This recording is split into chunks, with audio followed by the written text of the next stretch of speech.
Hello, my dear friend. Welcome to VUS Learning English Podcast.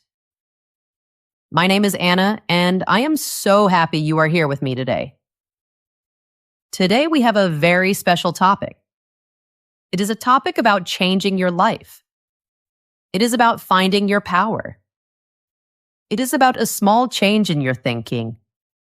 A small change that can make a big, big difference. Thank you so much for choosing to spend your time with me today. I know your time is important, and I am grateful you are sharing it with me. If you enjoy our time together, please think about subscribing or following the podcast. It is a small click for you, but it helps our podcast grow.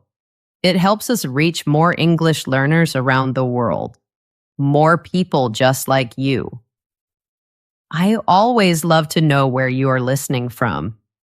It makes me feel connected to you. Are you in a big city? Are you in a small town? Are you in Europe, Asia, Africa, the Americas? Please tell me in the comments. It brings a big smile to my face to see where all my friends are. Okay, are you ready? Let's begin today's journey together. Find a comfortable place. Take a slow, deep breath in and a slow breath out. Let's talk about your wonderful life and how you can make it even better. Do you ever feel like you're running but not going anywhere? Imagine you're on a special machine for running. You run and run and run, but you stay in the same place. It can feel like this in life sometimes. You feel like you are working so hard. You put all your energy into your problems. You think and think about your worries. But the problems do not go away. Instead, they seem to get bigger. They seem to get more difficult. You feel stuck, like you are in a circle that never ends. There is a secret reason for this, and today we will learn this secret together. The hard truth is this: your attention is like food for your problems. When you give your attention to a problem, you are feeding it. You are making it strong. You are making it grow.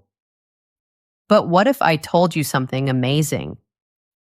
What if I told you there's a simple change you can make in your mind? A new way to think. You can start today, right now. This change stops feeding the problem, and it starts feeding the answer, the solution.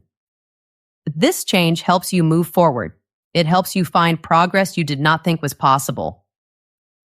Your life changes at a special moment.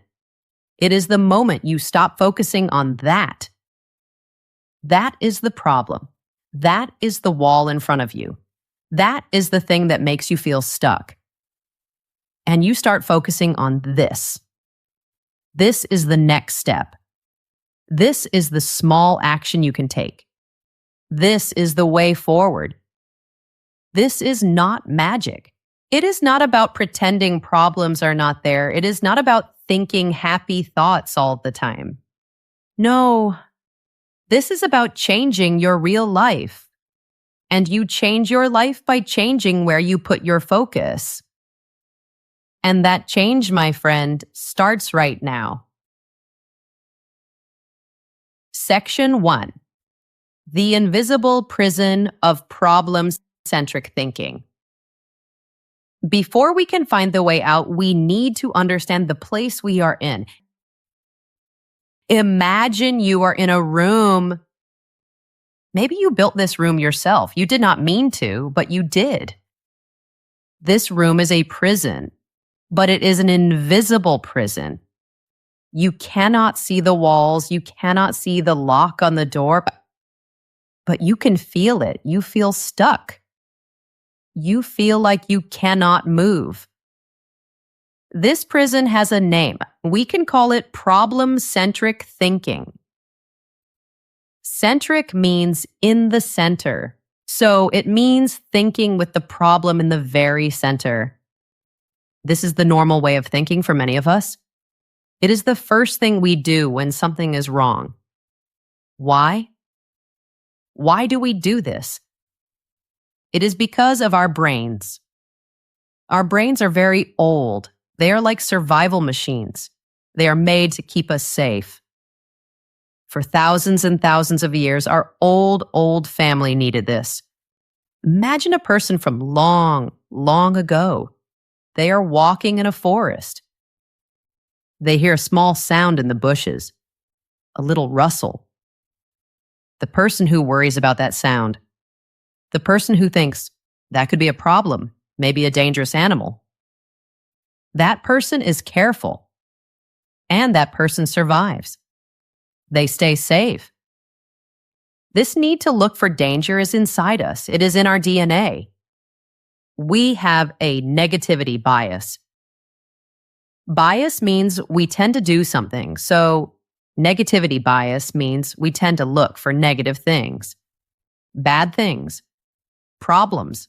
So when we have a challenge today, like a problem at work or with money, our brain does the same old thing. It looks at the problem very closely. It makes the problem seem very, very big. We think we are being good. We think we are being responsible.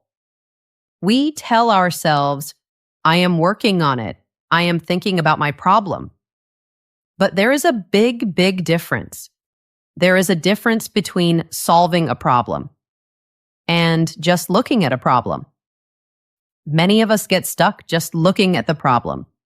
We get stuck in a loop, a circle of thinking. Smart people have a word for this. They call it rumination. Rumination is when you think about something sad or bad again and again and again. Imagine you have a small gray rock in your hand. This rock is your problem. Rumination is when you just sit and look at the rock. You turn it over and over in your hands. You feel its sharp parts. You think, this is a very ugly rock. I do not like this rock. You tell your friends about the rock. You say, look at my rock. It is so heavy. It is so unfair that I have this rock. You ask questions like, why do I have this rock? Who gave me this rock? Whose fault is this? You think you are studying the rock. You think you are understanding the problem, but you are really feeding the problem. With every minute you stare at the rock, it feels heavier. It looks bigger. It seems more impossible to deal with. Your brain uses so much energy just to think about the problem. It has very little energy left to find an answer. Research from smart people shows this is true. Worrying a lot makes it harder to solve problems. When we worry, we find worse solutions. Or we do not want to act at all. Do you know the feeling? The feeling is heavy. It is like wearing a wet, heavy coat. One feeling is analysis paralysis. Paralysis means you cannot move. Analysis means thinking about something. So analysis paralysis is when you think so much that you cannot move. You cannot do anything. You are overwhelmed. Another feeling is being very tired. Your own thoughts make you feel exhausted. It is an emotional drain, like the energy is flowing out of you. And another feeling is the victim mentality. A victim is someone who is hurt by something. A victim mentality is when you feel like life is always happening to you. You feel like you have no power. You start to use certain words. You say, I can't do that because. Or a friend gives you an idea and you say, yes, but is a very polite way to say, I want to stay with my problem. I am committed to my problem. This is not just a bad mood. It is a way of being, and it stops you from moving forward. You are standing in front of a big, tall wall. You are so focused on the wall. You are looking at every brick. You are an expert on your wall, an expert on your problem. But because you are looking so closely at the wall, you do not see the door. The door is just a few steps to your left. What you need now is to stop being an expert on the problem. You need to become a student of the solution, a student of the answer. Section 2, the pivot, the simple shift to a solution-oriented mindset. So, how do we get out of this invisible prison? How do we leave this room with the invisible walls? The answer is gentle and simple. You do not need to use a big hammer to break the walls. The escape is realizing the door was never locked. It was open all this time. The key is a small change in your mind, a simple but very deep mental shift. You shift from a problem-focused mindset to a solution-oriented mindset. What does that mean? A mindset is your way of thinking. Oriented means facing a direction. So a solution-oriented mindset is a way of thinking that faces the solution. It looks toward the answer. A solution-oriented mindset does not pretend the problem is not there. That is very important. It sees the problem. It is honest about the facts. It says, yes, this wall is here. It is real. But it refuses to get stuck there. It refuses to only look at the wall. It accepts the reality of what is. It accepts the situation right now. And then, right away, it asks a new question. The new question is, what's next? This change is based on a powerful idea. Where your attention goes, your energy flows. Let's think about a garden. In your garden, there is a weed. A weed is a plant you do not want. And there is a beautiful flower. The problem is the weed. The solution is the flower. For a long time, you have been watering the weed. You gave all your attention, all your water to the problem. And so the weed got bigger and stronger. Now you are going to make a choice. You will consciously start watering the flower. You will give your attention and energy to the solution. This change, this pivot, starts with one big action, one important step. This step takes you from being a passenger in your life to being the driver. Imagine your life is a car. Have you been sitting in the back seat, letting your problems drive? This first step is about moving to the driver's seat. It is about taking the steering wheel in your hands. It all begins at the moment you decide to do one thing. You decide to take full and absolute responsibility. Section 3, Chapter 1. Take full responsibility, the foundation of control. Let's talk about this word, responsibility. It is a big word, and sometimes it is a difficult word. We need to be very, very clear about what it means and what it does not mean.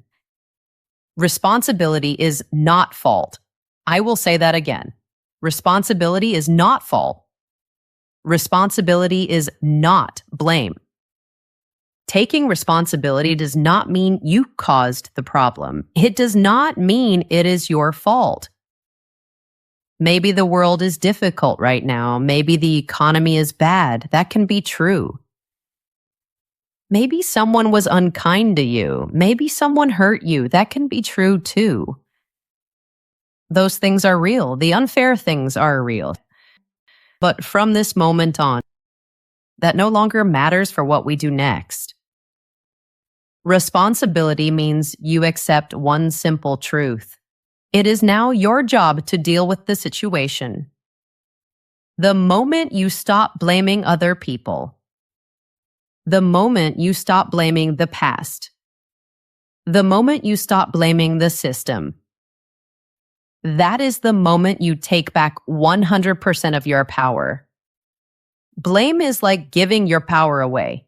When you blame something or someone, you are handing them the controls to your life. You are saying to them, "You are in charge of how I feel. You are in charge of what I can do. Because of you, I am stuck." This feels easy for a moment, but it leaves you with no power. Taking responsibility is taking that power back. It is a strong, quiet statement. You say to yourself, "It does not matter how I got into this situation. I am the one who will decide where I go next." Think about your energy. Imagine your energy is like the battery in your phone. It has a certain amount of power, maybe 100% in the morning. Every minute you spend blaming someone, every minute you spend wishing things were different, that drains your battery. It is an energy leak. You use your energy, but you get nothing back. Zero return. When you take responsibility, you plug that leak. You stop the energy from draining away. The question in your mind changes. The old question was, whose fault is this? The new question is, okay, this is the situation. What am I going to do about it? Can you feel the difference? The first question looks to the past. It gives power away. The second question looks to the future. It takes power back. This is the solid ground. This is the foundation. All solutions, all answers are built on this ground. You are the person who is going to help you. You are the one who will save you, and it all starts by taking the steering wheel. It starts by taking responsibility. Section 4. Chapter 2. Train your focus. Where attention goes, energy flows. Okay, so you have taken responsibility. You have plugged the energy leak. You have taken your power back. Now you have this power. You have this energy. What do you do with it? You have to decide where to aim it. You have to choose where to put your focus. Your life will always move in the direction of your focus.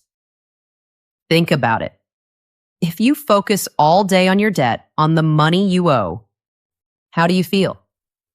You feel worried. You feel poor. You feel heavy. If you focus all day on a fight you had with someone, how do you feel? You feel angry. You feel sad. You feel hurt. Now let's try a shift. The situation is the same. You still have debt. You still had the fight. But what if you change your focus? Instead of focusing on the debt, you focus on one small thing you can do to earn more money, or one small way to save money. How do you feel now? Maybe you feel a little resourceful, a little hopeful, a little more in control. Instead of focusing on the angry words from the fight, you focus on how to talk to the person calmly. You focus on finding a way to feel peaceful again. How do you feel now? Maybe you feel a little bit of hope. Maybe you feel a little bit stronger. The situation did not change, but your feeling about it changed completely. Your reality has changed because you changed the lens you are looking through. You changed your focus. Focus is a skill. It is like a muscle. You are not just born with good focus or bad focus. It is something you can train. In your brain, there is a part that helps you pay attention for a long time. It is called the prefrontal cortex, and when you use it, it gets stronger. This idea has a science name: neuroplasticity. Neuro is about the brain. Plasticity means it can change. So your brain can change. It can grow. Every time you practice focusing, you are making your brain stronger. So here's your first exercise.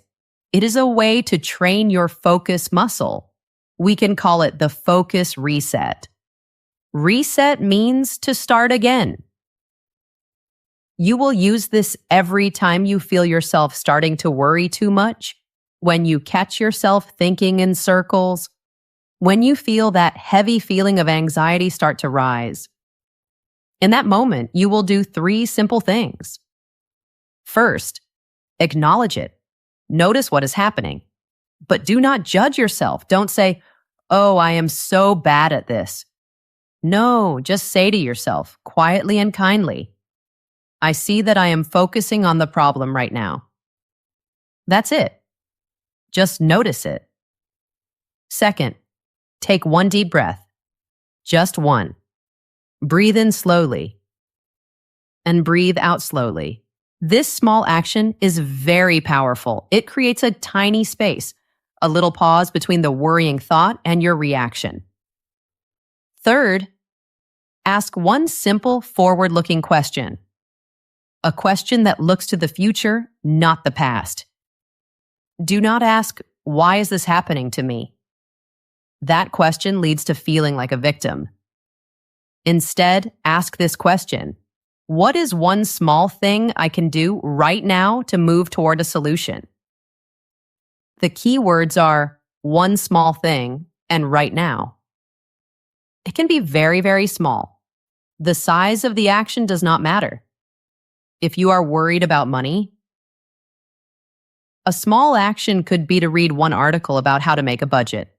Just 1, not a whole book.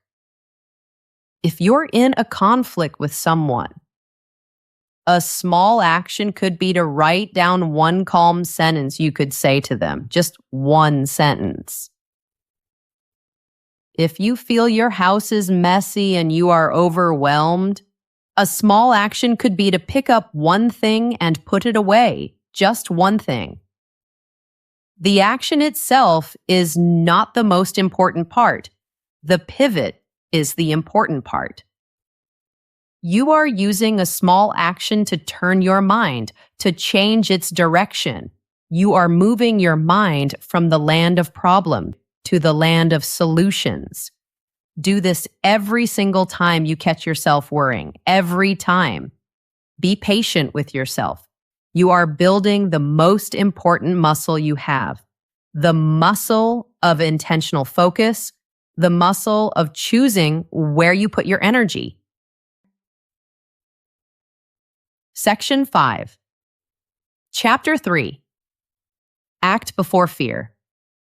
Builds the power of imperfect action. So you have taken responsibility. You have started to train your focus. Your mind is now pointing towards solutions. When you do this, you will meet a new enemy. This enemy is big and loud. This enemy is fear. Fear is very clever. It does not always look like fear. Sometimes fear looks like being careful. It speaks in a very reasonable voice. Fear says things like, "Wait, don't do that yet. You are not ready. You need a better plan. You need to learn more first." This sounds smart. It sounds like good advice. But it is a lie. It is a trap. Fear is not trying to protect you. Fear is trying to paralyze you. It wants you to stay still. Fear loves it when you wait. Fear feeds on delay. It grows bigger in the space of waiting. Imagine you are standing at the edge of a swimming pool. You want to jump in, but you wait. You look down at the water. It seems very far away. You think, "That's high." You wait for 1 more minute. You think about how cold the water might be. You think about the big splash. Now the diving board seems even higher. The fear gets bigger and bigger the longer you stand there.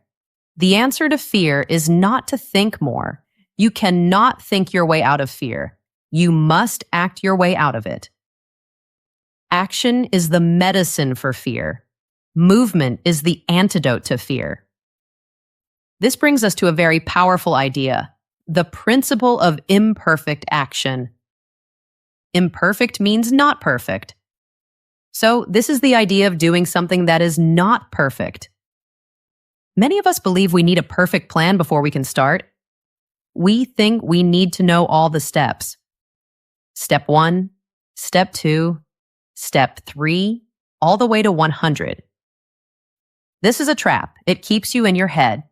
It keeps you in the world of thinking and planning, the world of theory. Planning only creates theories. It creates ideas. Action creates data. It creates real information. Let's say you want to start a small business. You want to sell beautiful cakes that you bake. You could spend 1 year planning. You could write a 50-page business plan. You can make theories about who will buy your cakes. Or you could spend 1 week trying to sell 1 cake. Just 1. In that 1 week of action, you will learn more than in a whole year of planning. You will learn if people like your cake. You will learn if the price is right. You will learn where to find customers. This is real data. Your job is to stop waiting for confidence. We often think, when I feel confident, then I will take action. This is backwards. It does not work that way. Action creates confidence. When you take a small step, you prove something to yourself. You prove that you can try. You prove that you can survive the action. And you get real feedback from the world. This feedback helps you take the next step and the next. With each step, your confidence grows. So let's make this very practical.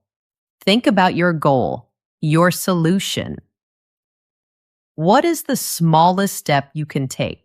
What is the messiest, most imperfect action you can do? Not tomorrow, not next week, today.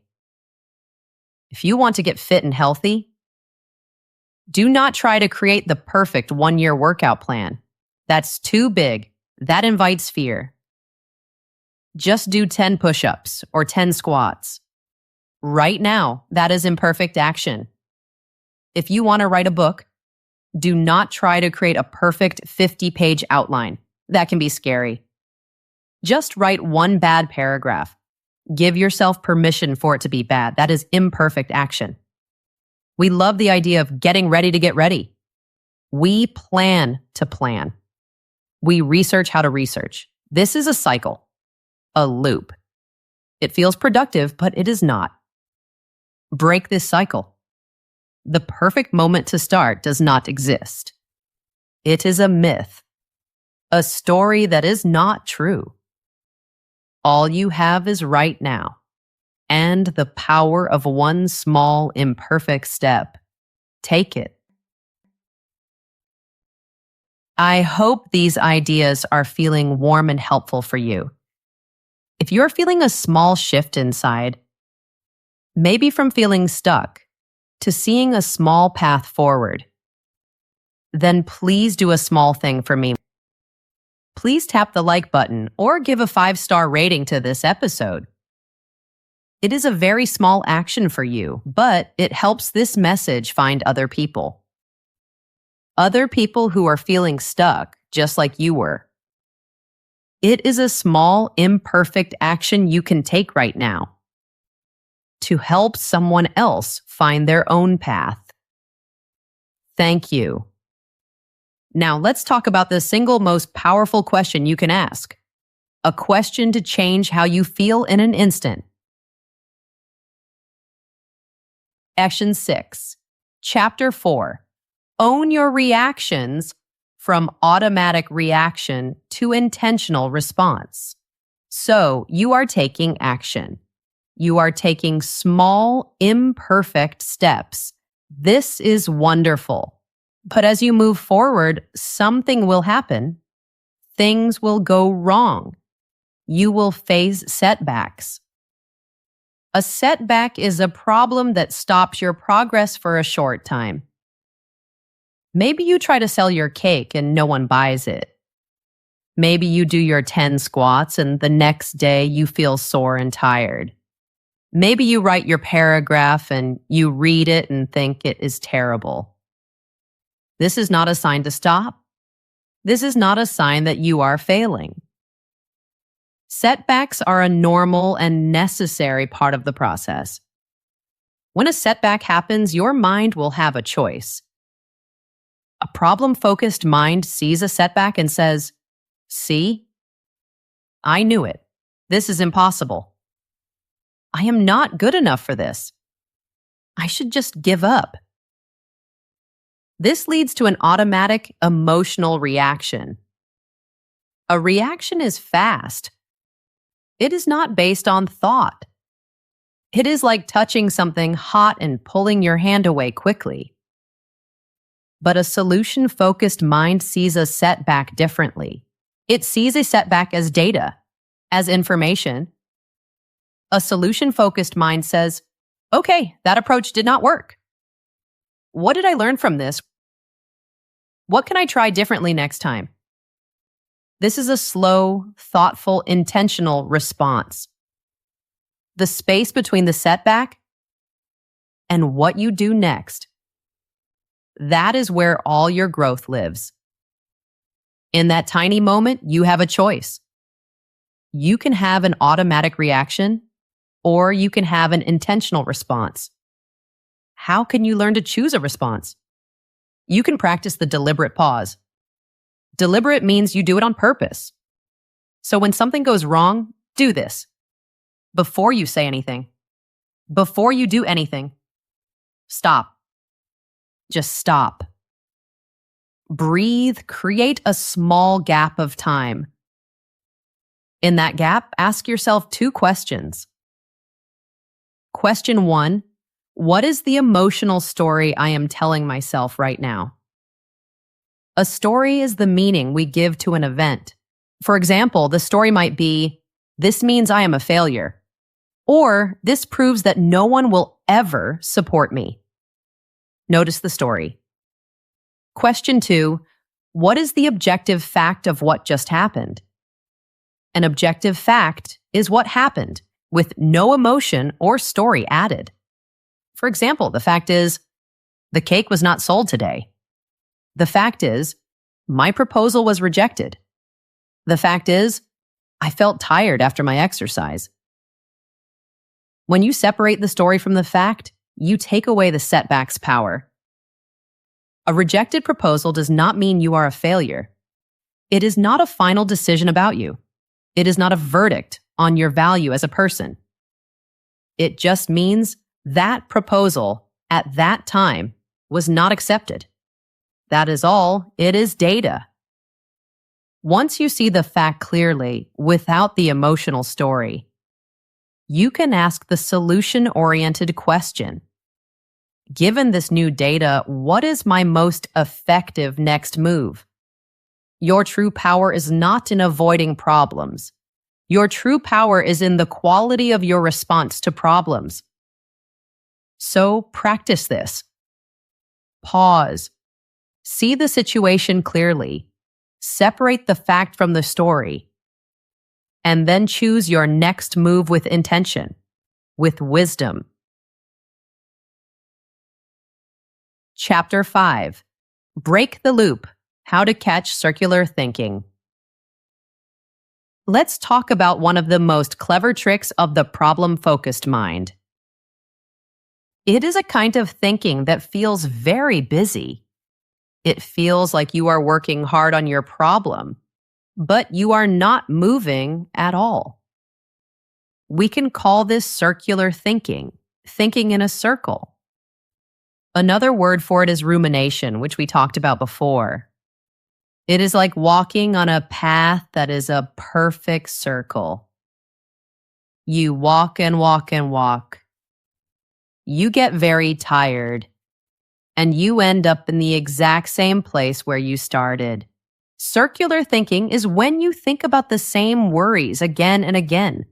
You replay the same situations in your head, but you do not find any new ideas. You do not find any new actions. Healthy thinking should have a destination. It should lead you somewhere. Thinking should lead to one of three places. 1, an answer. 2, an action. 3, a feeling of peace. If your thinking is not leading you to an answer, an action, or peace, then you are probably trapped in a loop. You are on a treadmill for your mind. You need to become a detective of your own thoughts. Listen to the things you say in your head. A loop sounds like this. I can't believe she said that to me. She always does things like that. Why is she like that? What did I do to make her say that? I can't believe she said that. Do you see? There is no forward movement. It is just replaying the hurt. It does not lead to an answer, an action, or peace. The moment you hear that loop in your head, the moment you recognize you're walking in a circle, your job is to break the pattern. How do you do that? You need to get the thought out of your head and into the real world. Here are 3 ways to do that. Number 1, write it down. Take a piece of paper. Force yourself to write the problem in one simple sentence. For example, I feel hurt by what my friend said. Then, under that sentence, brainstorm 3 possible actions. Not feelings. Actions. For example, I can talk to my friend about how I feel. I can write my feelings in a journal to understand them better. I can choose to forgive her and move on. Now your brain has a new direction. It is thinking about actions. Number 2, say it out loud. Sometimes just speaking the thought can break its power. Say the looping thought out loud. I am worried I will not have enough money this month. Then ask out loud, what is one thing I can do to move forward? Speaking uses a different part of your brain. It can break the silent, looping trance. Number 3, change your physical state. Your mind and your body are connected, deeply connected. If you are sitting down and worrying in a loop, stand up, stretch your arms to the sky. If you are inside, go outside. Just for 2 minutes. Feel the air on your face. Look at the sky. A change in your body or your environment can be a powerful way to stop a mental loop. Your mind is a wonderful tool, but you are the one who uses the tool. If it is spinning in circles and making you dizzy, it is your job to gently take the wheel and point it down a straight road. The road toward a solution. Chapter 6. Create space. Before panic, the strategy of the deliberate pause. A new problem happens. You get a surprising email. The phone rings with bad news.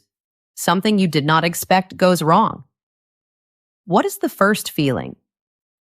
For most people, it is a rush of panic. Panic is a very strong, hot feeling. It tells you, act now, do something, quick. But an action that comes from panic is almost always a bad action. It is a reaction, not a response. Panic creates more problems. It creates chaos. Clarity and good ideas do not come from panic. They come from calm. So here is a very powerful and surprising move. This is not ignoring the problem. This is not procrastination. It is a strategic pause. Strategic means it is part of a smart plan. Imagine a general leading an army on a battlefield. A new part of the enemy army appears suddenly. Does the good general panic and send all his soldiers running in that direction? No. A good general pulls back. He goes to a high hill, a place where he can see the whole field. He surveys the situation calmly. And then he decides where to send his troops. You need to be that general for your own life. When panic hits, your brain's emotional part takes over. It hijacks your rational mind, your thinking mind. You go into fight or flight mode. This mode is very old. It was designed to help us escape from a lion. It was not designed to help us answer a difficult email. When you are in fight or flight, your thinking becomes very narrow. You only see the threat. You cannot see the possibilities. The deliberate pause is your tool. It is your way to stop that hijack. The pause can be very short. It can be 30 seconds. It can be 5 minutes. It is a conscious choice. You say to yourself, I am not going to respond to this right now. I feel a big wave of emotion. I will let the wave pass. And then I will decide what to do. During this pause, what should you do? Breathe. Breathe deeply and slowly. Feel your feet on the floor. Feel the solid ground beneath you. This simple action calms your nervous system. It tells your body, you are safe. This allows your rational brain, your planning brain, to come back online, to wake up. Only from this place of calm can you ask good questions. What is the real problem here? What information do I have? What information do I need? What is the most important thing to do first? The sign of a truly solution-focused person is not how fast they react. It is how calmly they can look at a situation before they act. Master the pause. It is the empty space, and in that space, panic disappears, and wisdom is born. Chapter 7. The one question that changes everything. What would actually help right now? My dear friend, we have talked about many ideas today. If you remember only one thing from our conversation, I hope it is this. There is one single question. This question is like a light in the dark. It has the power to cut through the fog of worry. It cuts through the feeling of being paralyzed. It cuts through the desire to complain. The question is this: what would actually help right now? Let's look at this question very closely, word by word. It is so powerful. The first word is what. This word asks for a thing, an action, a noun, or a verb. It is not a why question. Why questions send you into the past. Why did this happen? This can lead to blame or feeling like a victim. It is not a what if question. What if questions send you into the future with anxiety? What if this goes wrong? What is a question that asks for a concrete, tangible answer? Something you can do. The next part is, would actually help. This part is so important. It is a filter. It separates the useful actions from the useless actions. We do many things that feel busy but do not help. We worry, we complain, we check our phone. We imagine the worst.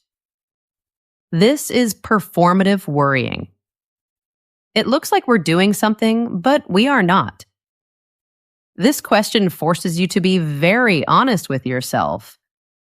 Will complaining to my friend for an hour actually help me solve my money problem? No. It might feel good for a minute, but it will not solve the problem. Will reading that angry email for the 10th time actually help me write a calm response? No, it will probably make me more angry and upset. So, what would actually help?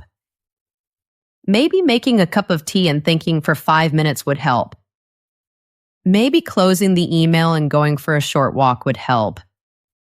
Actually, help is a filter for the truth. The last part is right now. This anchors you. An anchor is a heavy object that keeps a ship in one place. This part of the question anchors you in the present moment. The past is gone. You cannot change it. The future is not here yet. You cannot control it. The only place you have any power is right now, in this moment. This question focuses all your energy on the one first step you can take in this moment. Not the whole staircase, just the first step. This question is inspired by smart ideas from therapy. There is a type of therapy called solution-focused brief therapy. This therapy does not spend a lot of time analyzing the problem. It starts building solutions right away. It believes that you already have the ability to take the first step. This question helps you find that ability. Let's try it with some situations. Imagine you feel very stuck, overwhelmed. You don't know where to start. Stop everything. Ask yourself kindly, what would actually help right now? Maybe the answer is not about the big problem.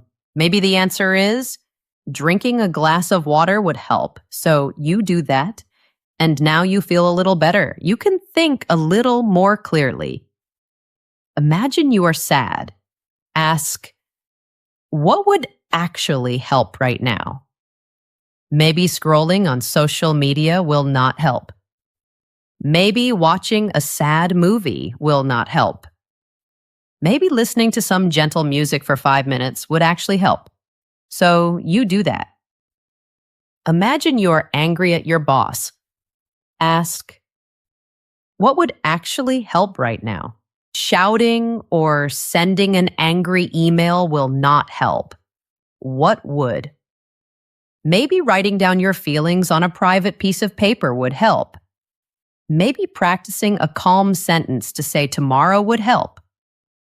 This question is your compass. A compass always shows you which way is north.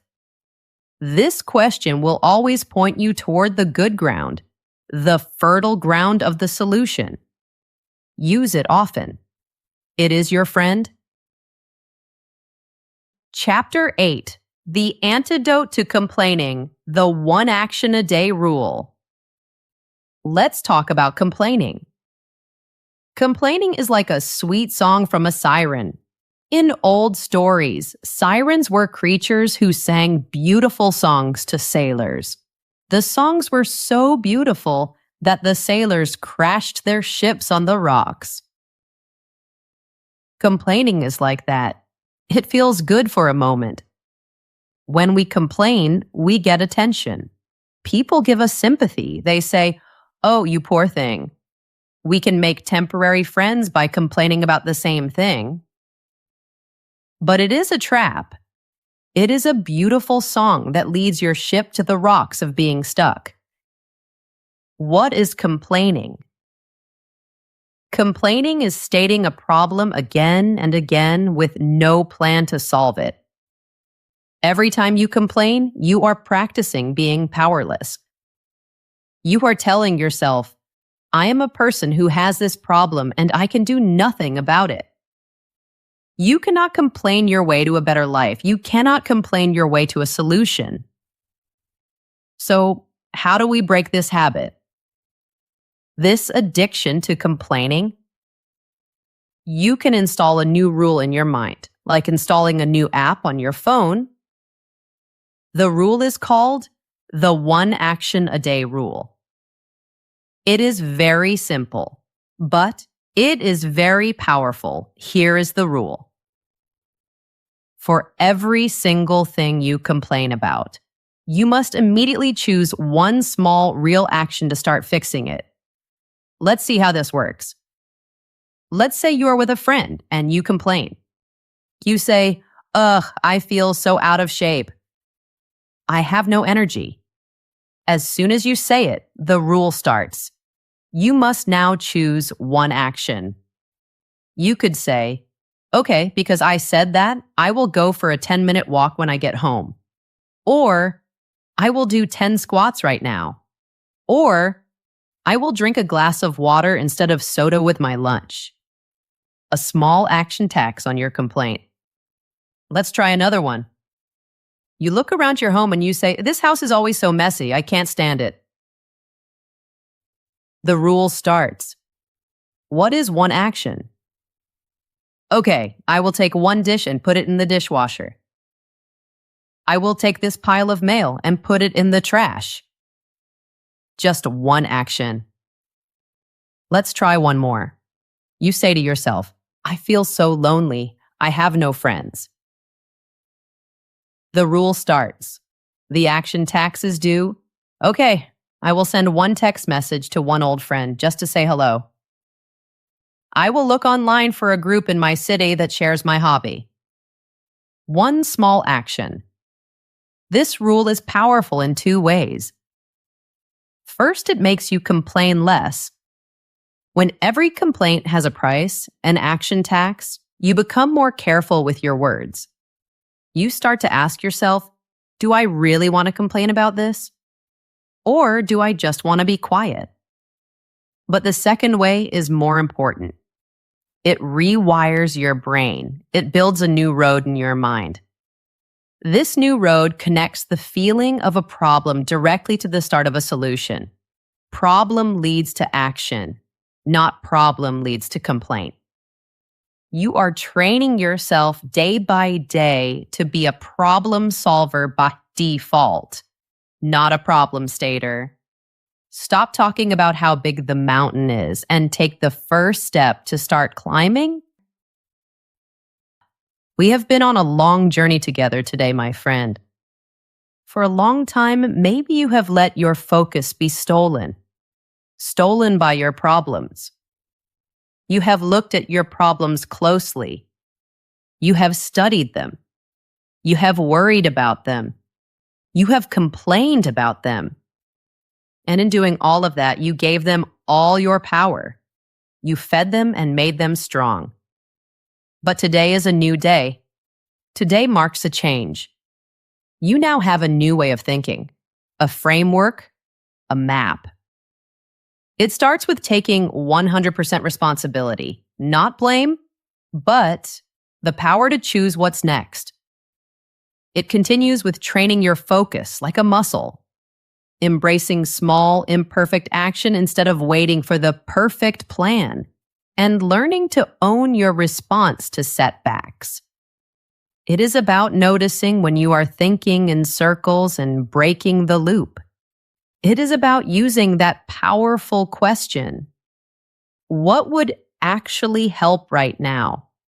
It is about turning every complaint into a reason for a small action, using your feelings as helpful information, not as angry bosses. And most of all, it is about being patient and kind with yourself, persisting through the slow, quiet, unexciting work of making progress. The problem is not the problem. The problem was where you were putting your focus. That is that you must stop focusing on. What is the this you should focus on? The this is the next single step you can manage, the next helpful question you can ask, the next small choice that points you in the direction of a solution. Your life does not magically change when all your problems go away. Problems may always be a part of life.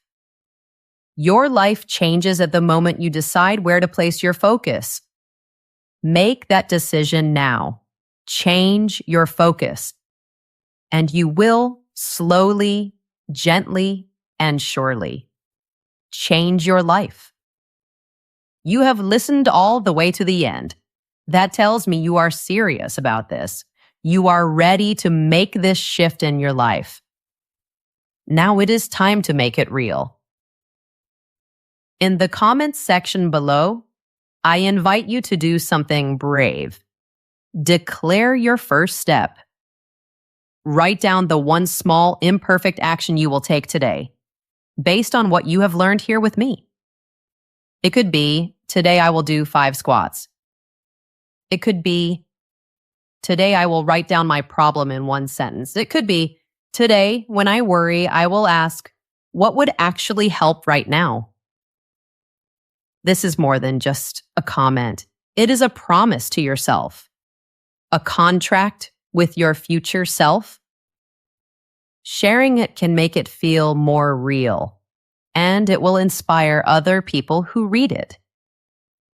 And if you want to continue this journey of learning English in a calm and kind way, of taking back control of your life, make sure you subscribe or follow this podcast and hit the notification bell so you don't miss our next time together. Because this conversation is just the beginning. Thank you from the bottom of my heart for being here. You are doing great work. Keep going. See you next time, my friend.